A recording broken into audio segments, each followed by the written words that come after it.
So welcome back to our YouTube channel. This is Candid Conversations with Caroline and Chris. And today I have an amazing guest with me, and we just want to go straight into it and talk about the story of body shaming and what kind of impact it has on, the young minds of our young people out here. So I'm just going to let her introduce herself, and then she's just going to tell us a bit about who she is. And then, we'll get to hear more from her. My name is Janet Gikonyo. I'm 22 years old and I study social work and community development. Karibu sana, Janet. Asante. So, there's this aspect of body shaming. First of all, is it okay to say someone is fat? That person is a fat guy. That guy is a skinny guy. Are you allowed to say that? Is that body shaming in itself? Yeah. Why? It is and it is not. Because, like I explained earlier, nikikwambia, Chris, when ni mrefu, am I body shaming you? No, it's true. Yeah. It's true. Yeah. For some people, they might be comfortable saying that they're fat. There are some who may not. There's some who may take it so hard, inaweza kuwa self-destructive to them. Oh, so it depends on the reception or the reaction of the person being told. Yes. So if you have a strong self-esteem and you believe in yourself and the body type that you are, it won't necessarily affect you. No. Yeah. Like we are humans. It will chip at you in a way. You wouldn't like to be called differently. It's not everybody who is plus size. It's not everybody that's big. So Mr. Staka mtu aniite hivyo. Personally, I prefer useme plus size. I'm a curvy. Plus size. I'm a curvy. I'm a thick. It's better. Yeah, I'm a thick.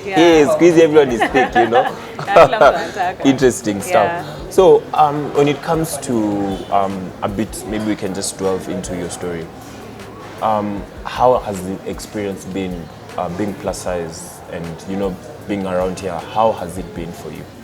Believe it or not, I never used to be self-conscious and I was a very small baby. Nilikuwa mdogo sana katikati ya sisi wote home, mimi ndio nilikuwa kadonye. Alafu all of a sudden I sprouted. And then I became the big girl. It never used to bother me at all unless somebody pointed it out. Kwanza alipoint out kwa mamangu, akasema, mtoto wako ni mnono sana. Wacha aende akatolee mafuta. Aenda atolee mafuta. Imagine. Wow. Yeah, I know. Really? Mama hakuniambiaga, lakini ilimumanga kwake. Yeah, it's a kid. Why say that? Why say that? Yeah. So, it never bothered me until there's a time somebody say that my tummy looks like as if I'm pregnant. Oh. And that is zangi. Wow. It hurt. Is that why you're not supposed to ask a woman if she's pregnant? Yeah. Because she might not be pregnant. Yeah. She's just the way she is. Yeah. Fellas, si mumesikia hiyo? Avoid. Yeah. So, at that point in time when someone said that, how did that make you feel? Very bad. I felt very different. Why am I different? Mbona nakai? Kwa nini fault yangu? It hurt very much. It really hurts. Okay. I'm also trying to understand. There's an interesting aspect that you've said earlier, that you could have a strong self-esteem. You could be used to it, but it slowly chips into it. Pole pole tu. Siku moja mtu aseme nini. Mwingine aseme unazunguka kama roundabout. I'm telling you, those jokes are bad. They're bad. We might laugh at them like out here. Hata wewe mwenyewe utajichekea. Lakini but then ukitoka from that space, when you're alone and I'm like, guy, ama ni ukweli? And then you go look at yourself in the mirror and then you say, guy, ama ni ukweli? Yeah. So body shaming really goes hand in hand with mental health issues and aspects of depression as well. Okay, so for ladies, I feel like for ladies it's a bit more. Maybe let's delve on that a bit. How does the treatment from guys wanaume inakwangaje? Like, nowadays I feel like African men like thick chicks, plus size chicks. Yeah. It's okay, we embrace them compared to maybe the other Western civilizations. But how is the experience for being a woman and your plus size? It's so hard. It's so hard. Tell me about it. Well, me have dated a guy, and then he tells me, I can't, you know why? Because you have a tummy. You know why? Until you lose a few kilos, you'll be so pretty. You're already pretty. But you can just keep up a bit too. Just look around your waist. A bit. Ikwe kama hourglass ile. Yeah. You know, plus even look on men, African men, they want curvy cheeks. Yes. They don't want curvy cheeks in a sense that slim waist, a big bust, big rounded hips. No, they want that package. They don't want us. The way you are. Yes. And I come back, I like big cheeks. Yes, but then do something about that waist. Your waist, though, no masana. Yeah. Okay. So maybe there's probably someone watching our channel right now. They just maybe stumbled on it and they're wondering how best would you approach such a situation? Maybe every day, ukienda labda shule, maybe ni mse high school, ni mse kampo. They get trolled almost every day. I remember even me back in the day when I was in primary school, I was the big kid in class, the fat kid in class. So I remember like this one time we had an English class. You know those similes, as fat as, someone akashout, hey Chris. So I was like, hey. What? That's so harsh. And then me, I used to think like there's this other dude, I won't mention his name. Like I thought he was way bigger than me. Like he was big. So I was like, me, I'm the one. Yeah. I'm the big guy in class. I was like, what? Yeah. But the time I really saw it is when we did our photos, the KCPE, when we were doing like the class photos. And then I was like on the corner somewhere and I was like, wow.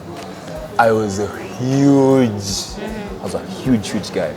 So I somehow understand when it comes to aspects like body shaming, but I feel like it affects ladies a bit more than guys. But how best would you describe or advise someone who's going through such a situation in their life? Ya kwanza, jipende manze. Itabidi. Jipende. Hivyo tu, jipende. Ndio hizo words zote zikikuja, hakuna siku uta feel down. Because once you feel down, you'll be angry at yourself, at the people around you. You'll not be productive. Yeah, you'll not do something about yourself. In fact, ndio utajaribu kabisa. Utaanza kusema, mimi no. Unakula kabisa. Mbona you are self-destructing yourself. Mbona ufanye hivyo? Kuna kwanga na kitu inaitwa stress eating. Si ndio? Binge eating.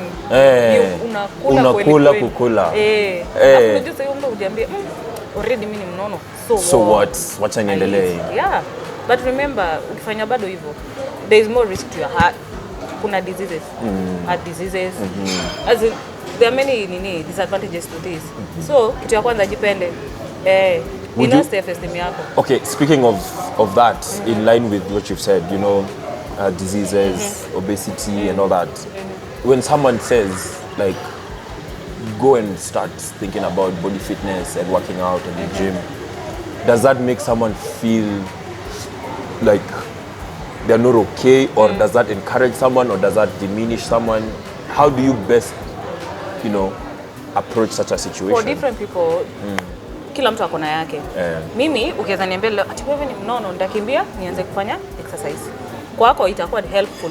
Lakini kwangu kuna mwingine ukimwambia hata feel poa. Umeona? Ndiye ataenda afanye self destruction. So yeah, it depends on the person. Yeah, be sensitive to other people's feelings. So you might be telling someone to do something and then for them they take it the other way and decide to just go and even be more into it. So, and then there's that last aspect ulisema, when someone, you might have, unaweza kuwa unajipenda, uko sawa, you're in your safe space, you're doing your thing, but you mentioned that it can be slowly chipping in. So, how best can you really be comfortable in your own skin, because that eventually is what you want? Hapo sijui nakwambiaje, because it's a battle every day. Every day. Yani ni vita tu. Yeah, so you just remind yourself every morning, I'm Janet, I'm beautiful, even ndio niko. Kwa hivyo, I start loving myself first. And the other things, So it's possible for you to just block out all that negative energy. But remember, you're human. You must let some emotions in. Kama utalia, wacha ishi. Wacha ishi. Usiweke ndani. Utaanza kuleta those behaviors that you talk ongelea sahi. Yeah. Interesting. Yeah. All right. I feel like one last thing that I would also like to finish off with is on the aspect of like peers and how we relate with one another. And what about standing up for yourself? Like when someone says something, you respond. You know the way I can feel like you have that confidence. You'd be like, no, you don't say that. You know, like no. How about, you know, trying to, us being ambassadors of like body shaming and stopping all that, how best would you say you'd describe wale watu wenye wanaongelea hizi vitu, unaweza waambia nini? Be sensitive. Yeah. Imagine jeke kwa hiyo situation. Ingekuwa wewe, that's what I do. Ingekuwa wewe, ungefanya. I remember even when we talked about it, it doesn't necessarily, body shaming necessarily doesn't have to be like skinny and fat or plus size. It could be like you have like long ears, you have a long nose. Yeah, you have this, your body features are fine, but macho moja iko juu kidogo. We are not perfect. We are all human. Yeah. So at some point in time, every single person has that one thing. Obviously. And then yeye ndiye anajuanga. Akiangalia kwa kioo, ako like, by the way, nakuwa na masikio bigi. Like, Chris, look at this way, yeah? So that tungekuanga perfect. Hii dunia ingekuwa boring. It would be boring. Sindio? It would be boring. Yeah, ipende hiyo feature yako. That's what makes you different. Yeah, mimi sitaki kubadilishwa. Even no mimi niko. So even ndio uko and you're happy about it and you're proud. So at the end of the day, body shaming doesn't necessarily involve around that. So it's about acceptance. Yes. About self-esteem. First for you. Yes. Sindio? Yeah. So I believe if you're listening in and you're wondering, there's these features in my body or so, like I'm not so comfortable with, be happy in that space. Yeah. Let's finish with social media, online. Squeezy, body shaming sitaji kukwambia. Una post pale, ushapatiwa jibu. Usharushiwa. How do you handle online? I ignore. You ignore. Yeah. Hata kwa comment section pale. No. Kwanza Twitter fingers, I'm telling you, these people. I know. Yeah. That's what I do. So at the end of the day, walls, protect yourself, keep safe, and you know, put yourself out there as well. Usijinyime like space. If you want to go swimming. There are some guys who love, you know, what we have. Yeah, depende. Umesikia hiyo? Janet has spoken. She has said everyone has someone out there. So there's some people who want to feel some meat. Some meat on their bones. On their bones. Very nice. Yeah. So advice. Maliza na you like a parting shot to all the ladies especially and all the people out there about their bodies and how to handle body shaming. Nasema nini? Naona kama nimesema yote. Nimesema yote. Lakini be sensitive to others. Jipende. Gain yourself alafu ukue healthy. Hata mimi si ati sitakangi kuwa mgonjwa because of my weight.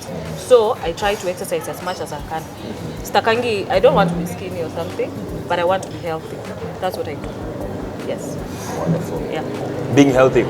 Like Janet has said, the issue isn't about the size of your body, is are you healthy? Yeah. Are you comfortable? Are you feeling yourself? Are you happy? Are you loving yourself? Because, come on. Yeah. We'll still go down under at the end of the day, so it doesn't really matter. See yourself from a perspective that only you can judge yourself. Only you can tell yourself what it is that you want for your life. So thank you so much for talking about all this. Yeah. We really appreciate it. Yeah. So guys, if you have any comments about body shaming or something that you feel like we should talk about more, let us know in the comment section. Subscribe, like, share. I'll see you soon.